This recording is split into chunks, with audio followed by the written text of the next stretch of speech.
Bonjour et bienvenue sur Mon Financier. Nous sommes le jeudi 29 janvier. Ça y est, c'est terminé. L'état de grâce, ou devrais-je dire l'état de Grèce, est terminé. Ça n'a pas duré longtemps. Je n'avais pas compris lundi pourquoi tout le monde était euphorique, mais voilà, c'était juste un petit erreur qui a été corrigée. La bourse grecque s'effondre, hein. Elle a perdu 10% hier. Les banques grecques s'effondrent. Elles ont perdu quasiment 50% de leur valeur. Il faut dire qu'on commence à se rendre compte que même si personne ne veut l'envisager, un risque de défaut de la Grèce n'est pas totalement inenvisageable. Il faut savoir que la Grèce est en train d'expliquer qu'elle ne veut pas rembourser sa dette, et d'un autre côté elle a besoin d'argent pour faire ses fins de mois. Elle doit redemander de l'argent à l'Europe d'ici la fin de février. C'est quand même compliqué de dire à des gens prêtez-moi de l'argent alors que je ne veux pas vous les rembourser. Donc on se retrouve dans une situation qui est assez spectaculaire, à suivre de très près. Ça risque d'avoir quand même créer une pression sur les marchés. Intéressant l'article du Financial Times sur le peer-to-peer lending. Vous savez, c'était cette révolution qui devait permettre de faire sauter les banques. Et bien on s'aperçoit que finalement Goldman, Société Générale rentrent dans le capital de certaines de ces plateformes. Les banques rentrent dans le capital de ces plateformes. Ça va peut-être devenir un jour des filiales des banques.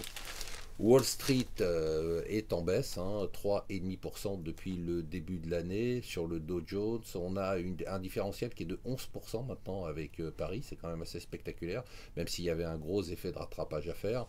Les raisons, sont les résultats des entreprises qui ne sont pas bons. Alors il y a des résultats spectaculaires, on va en parler, comme ceux d'Apple, mais il y a beaucoup de résultats qui sont moyens, et surtout des anticipations qui sont encore plus moyennes du fait de la hausse du dollar. Alors Apple, on en a parlé hier, mais j'avoue que j'arrive pas à m'y faire. C'est des revenus tellement phénoménaux. Chaque chiffre est un chiffre complètement fou qu'on peut comparer à PIB d'un pays, à ce qu'on veut.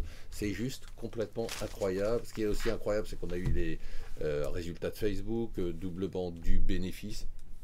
La domination quand même de la Silicon Valley dans le monde est quand même assez effrayante. Alors la Fed continue le même discours, tout le monde s'en fout. Elle dit maintenant je remonterai pas les taux, pas avant le milieu de l'année. Bon, on s'en fout, c'est pas important. Intéressant, où est-ce que vous voulez aller vivre pour être heureux? On va finir par ça, une petite note d'optimisme. Le seul problème, c'est que tous les pays qui sont cités sont des pays où il fait moins 40 en hiver. C'est le Danemark, le Canada, l'Autriche, la Suisse. Moi qui aime le soleil, je suis foutu, je reste avec vous. Voilà, restez avec nous sur Mon Financier.